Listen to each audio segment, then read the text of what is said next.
Verb plus ing ഉപയോഗിക്കുന്ന 1-2 കേസുകൾ കൂടെ ഉണ്ട്, ശ്രദ്ധിച്ച് മനസ്സിലാക്കണം. വിസിലടിച്ചുകൊണ്ട് അവൻ റൂമിനകത്ത് പ്രവേശിച്ചു. എങ്ങനെ പറയാ? He entered the room whistling. He entered the room whistling. ഇനി അവൻ അവന്റെ കുട എടുത്തുകൊണ്ട് റൂം വിട്ടു പോയി. ഇതെങ്ങനെയാണ് പറയുന്നത്?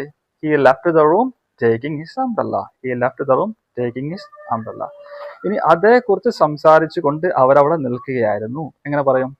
They were standing there talking about it. They were standing there talking about it.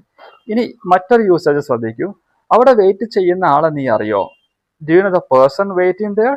Do you know the person waiting there? ഇനി അവിടെ ഡാൻസ് ചെയ്യുന്ന പെൺകുട്ടി എൻ്റെ സഹോദരിയാണ്. എങ്ങനെ പറയും? The girl dancing there is my sister. The girl dancing there is my sister. ഇനി അവിടെ വെയിറ്റ് ചെയ്യുന്നയാൾ എൻ്റെ ബന്ധുക്കളിൽപ്പെട്ട ഒരാളാണ്. ഇതെങ്ങനെയാ പറയാ? The person waiting there is one of my relatives. The person waiting there is one of my relatives. ഇനി നിങ്ങൾക്കൊരു question ഇതാണ് കേട്ടോ. ഇവിടെ താമസിക്കുന്നയാളെ നിങ്ങൾ അറിയുമോ? I'll give you the option. Do you know the person dash here? ഓപ്ഷൻസിൽ നിന്ന് correct answer select ചെയ്യുക.